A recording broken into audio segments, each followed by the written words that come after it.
The oldest profession is a subject the youngest among us need not hear about, so parents, consider yourselves cautioned. How to deal with prostitution is a question for which there are no easy answers, as Lee Cowan reports in our cover story. It was like any Monday evening in Seattle. The Emerald City sparkled, Mount Rainier hovered in the distance, and along Aurora Avenue, business was booming. Every city has its underbelly, where sex is bought and sold. Arrests are being made, but what might surprise you is just who's being arrested. It's not those selling sex, women and young girls, although to be clear, men are prostitutes too. Instead, Seattle has shifted its focus to arresting their customers, those buying the sex. We're not trying to harass women who are caught up in the trade. We're not trying to add to their burdens. We're actually trying to help. 6 years ago, Seattle City Attorney Pete Holmes adopted what's called the Nordic model, a strategy pioneered in Sweden that aims to reduce sex trafficking by cutting off demand. What we have been doing historically, and what most of the country still continues to do, is to further victimize women that are caught up in the life. According to the International Labor Organization, human trafficking is a $32 billion a year industry, and many who are trafficked for sex are under the age of 18. That's how old Marin Stewart was when she entered the trade. There was always something that kept me in the life. There were always reasons that I needed to stay longer. I should have been murdered many times. I should have died of an overdose many, many, many, many times. How did you survive it? I don't know. I don't know. She considers herself an abolitionist, calling prostitution nothing short of modern-day slavery. And Seattle's focus on buyers and not the sellers, she says, is an enlightened, modern approach. The women are not being treated like they're bad and that they're dirty and that this is just who they are. You're going to need to just hang in there, though. She now works for a Seattle nonprofit called the Organization for Prostitution Survivors, a group that not only provides services for women, but also helps counsel the men who buy them, too. The men who are buying the sex are buying it from a very broken place in their heart, where they're trying to fill a void, they're trying to numb whatever pain they have, they're trying to feel powerful, they're trying to feel in control and desirable. You know, prostitution, it's called a trick for a reason. It's called a trick because he's paying for the illusion of consent. He's paying for the illusion of mutuality, when in fact what we know is that it's not a mutual sexual experience. Peter Qualiatine works here as well and leads a 10-week class on the consequences of prostitution. Anyone caught buying sex in Seattle is now required to attend that class by law. Until we take on the issue of demand and the issue of why men feel entitled to pay for sex in the first place, we're really not going to be able to move the needle in any significant way.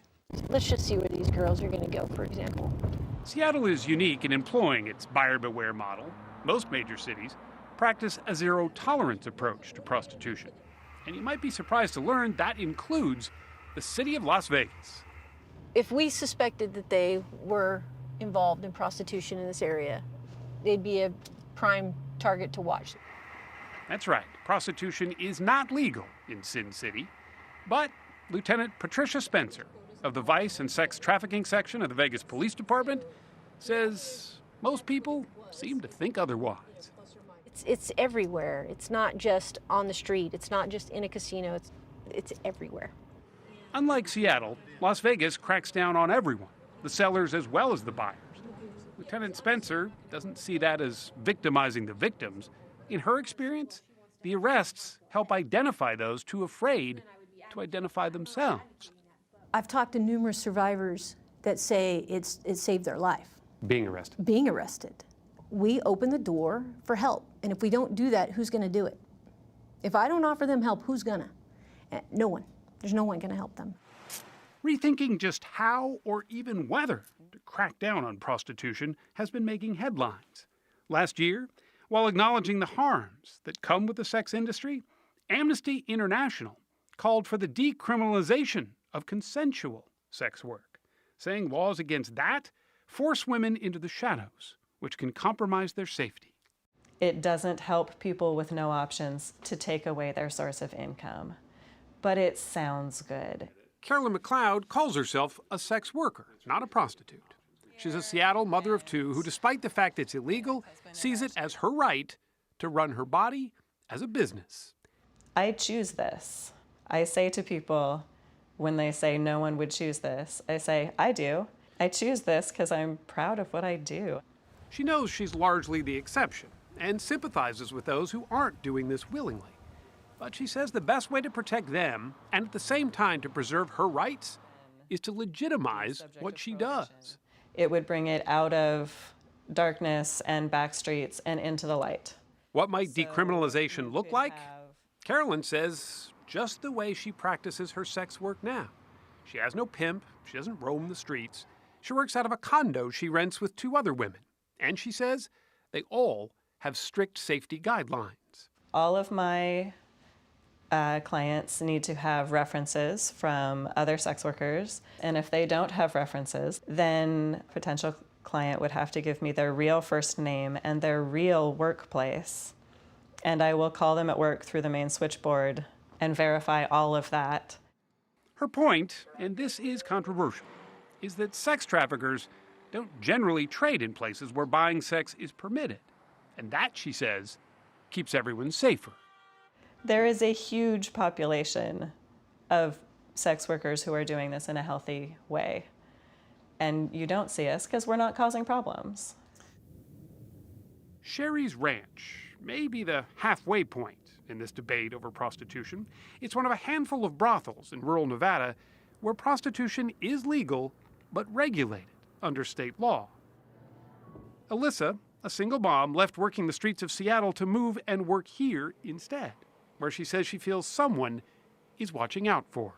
You come here, you sit down and you tell me, this is what I want to happen. I want this and this and this to happen. And I tell you what I'm going to charge for that and what I'm comfortable with doing and what the rules are. And that's what happens. There's no gray area. What do you say to people who think that this is just a crazy lifestyle, that no single mom should be doing this? I tell them it's not their life. And you don't walk my shoes every day. And I'm actually, I live a very clean, safe life. I go home and do my cooking, cleaning, chores. I mean, you don't grow up thinking I want to be a prostitute when I get older. But I mean, things happen in your life and you make different decisions. Dina, the brothel's madam, says state regulation gives those working in the sex industry at least some protection. The state's watching us, and they're not going to play with any funny business, so everything is up and up legit. Still, critics say anything short of outlawing prostitution altogether amounts to the legal acceptance of objectifying women. Is there going to be a theme? Yes. Dina says that's not what this is about. She sees it as giving women a choice and offering a safe place to make a new start. This is just a means to an end. This should be a stepping stone into something better and greater. Alyssa, Caroline, Marin, each a different face of an age-old question. Is prostitution an illicit vice or a lawful business? Is it sex work or sexual exploitation? The divide is deep and the battle lines are being drawn. However uncomfortable, an issue long in the shadows seems to be hiding no more.